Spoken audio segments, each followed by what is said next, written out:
ఈ రోజు వరకు రాష్ట్రంలో ఎక్కడా కూడా 30-35% దాటలేదు.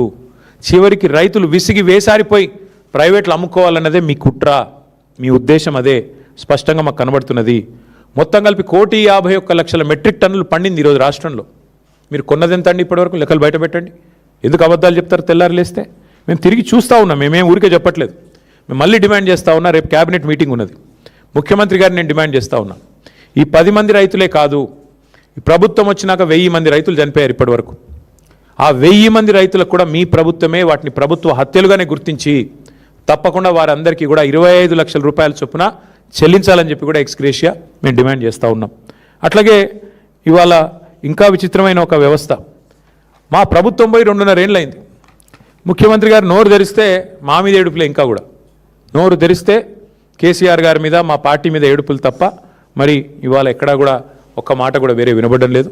ముఖ్యమంత్రి గారిని, మంత్రులు నేను డిమాండ్ చేస్తూ ఉన్నా ప్రధాన ప్రతిపక్షం తరఫున, రేపటి క్యాబినెట్ సమావేశంలో మీరు దయచేసి హయ్యెస్ట్ ప్రయారిటీ ఐటమ్గా ఈ కొనుగోలు అంశం, రైతుల ధాన్యం కొనుగోలు, ఆంక్షలు లేకుండా ధాన్యం కొనుగోలు చేయాలి.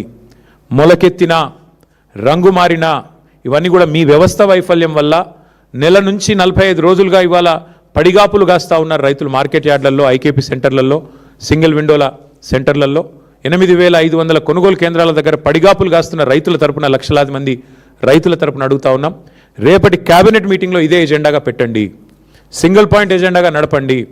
ఎన్ని కొనుగోలు చేసినారు, ఎన్ని చేస్తున్నారు, అవసరమైతే ఒక శ్వేతపత్రం అధికారికంగా, ఏదో కాకి లెక్కలు కాదు, శ్వేతపత్రం విడుదల చేయండి. ఏ సెంటర్లు ఎంత కొన్నాం, ఎంతమందికి పైసలు వేసినాం, మొక్కలు ఎంత కొన్నారు, వడ్లు ఎన్ని కొన్నారు, జొన్నలు ఎన్ని కొన్నారు, శనగలు ఎన్ని కొన్నారు, ఈ మొత్తం ఏ పంట ఎంత కొన్నది ప్రభుత్వం ఒక శ్వేతపత్రం విడుదల చేయాలని చెప్పి మేము డిమాండ్ చేస్తూ ఉన్నాం.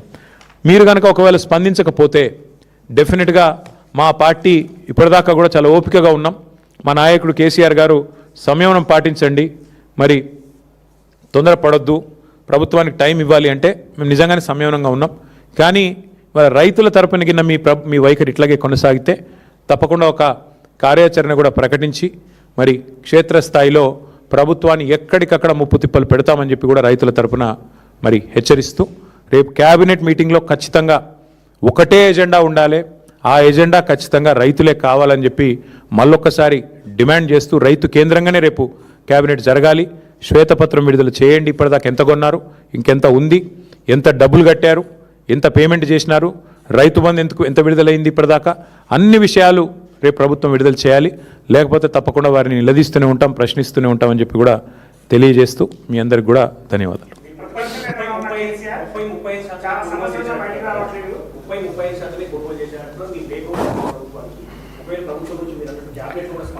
చూద్దాం, రేపు క్యాబినెట్లో ఒకవేళ స్పందన రాకపోతే మా పార్టీ ఎట్లాగో యాక్టివ్గానే ఉంది. ఫీల్డ్లో ఇప్పటికే మా నాయకులందరూ పర్యటన చేస్తూనే ఉన్నారు. మా మాజీ ఎమ్మెల్యేలు కానీ, మా నియోజకవర్గాల ఇన్ఛార్జీలు కానీ, జిల్లా పార్టీ అధ్యక్షులు కానీ ఎక్కడి వాళ్ళు అక్కడ ధర్నాల్లో పాల్గొంటున్నారు, ఎక్కడి వారు అక్కడ కొనుగోలు కేంద్రాలు తిరుగుతున్నారు. ఒకవేళ ప్రభుత్వం కనుక స్పందించకపోతే రైతుల తరపున విస్తృతమైన కార్యక్రమాలకు శ్రీకారం చుడతాం. రేపు ప్రభుత్వ స్పందన చూసి మా కార్యాచరణ ప్రకటిస్తాం.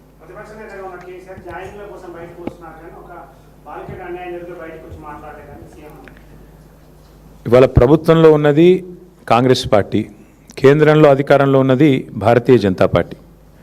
ఈ అంశం మీద మీరు ఒక్కటి దయచేసి, మేము మీడియాను కూడా ఈ విషయంలో మీరు ఏమనుకున్నా సరే, మీరు కూడా కళ్ళు, చెవులు, ముక్కు అన్నీ మూసుకున్నారు 4 రోజులు. అసలు ఒక స్క్రోలింగ్ కూడా వేయలేదు మీడియా. సిగ్గుపడాలి తెలుగు మీడియా. జాతీయ మీడియాలో వచ్చేదాకా తెలుగు మీడియా కనీసం సోయి కూడా లేదు. ఇంత సీరియస్ వైఖరి మీద, ఇంత సీరియస్ విషయం మీద అసలు ముఖ్యమంత్రి, కేంద్ర మంత్రి తోడు దొంగల మాదిరిగా ఇద్దరు తోడు దొంగలే.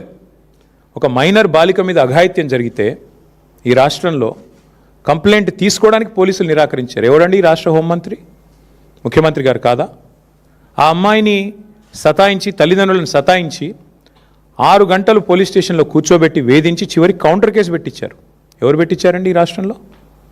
వాస్తవం ఏంటి అసలు? ఆ మైనర్ బాలిక, ఆమె మీద జరిగిన అఘాయిత్యానికి సంబంధించి వాళ్ళ తల్లిదండ్రులకు చెప్పి బోర్మని ఏడిస్తే నిందితుని పట్టుకోవాల్సింది పోయి 9 రోజులు రాచమర్యాదలు చేసి కాపాడిన వెధవ ఎవడు? నేను అడుగుతా ఉన్నా ఈరోజు. ఎవరా వెధవ? ఇద్దరిలో తెలియదా ప్రజలకి? సిగ్గుపడాలా ముఖ్యమంత్రి? ఏమంటాడు మీ డీజీపీ? ఆయనకి ఏమైనా ఉందా తలకాయ? అసలు ప్రైమ్ మినిస్టర్ బందోబస్తులో బిజీగా ఉన్నాం అందుకే కేసు పెట్టలేదా? ప్రైమ్ మినిస్టర్ బందోబస్తు వచ్చినప్పుడు మొత్తం నేరస్తులందరికీ హాలిడే ఇస్తారా? 3 రోజులుగా సంపుకొనరా అని చెప్పి మొత్తం రేవంత్ రెడ్డి గారు చెంచల్ కూడా బ్యాచ్మేట్స్ అందరికీ చెలరేగమని చెప్తారా? ఏం చెప్తున్నావు నాకు అర్థం కాదు. సిగ్గుందా అసలు ప్రభుత్వానికి? మేము 10 రోజులు మౌనంగా ఉన్నాం. ఎక్కడ ఒక అమ్మాయి విషయం కదా, సెన్సిటివ్ విషయం కదా అని మౌనంగా ఉన్నాం. ఇవాళ ముఖ్యమంత్రి మాట్లాడిన మాటలతో నోరు విప్పక తప్పని పరిస్థితిలో నేను మాట్లాడుతున్నాను.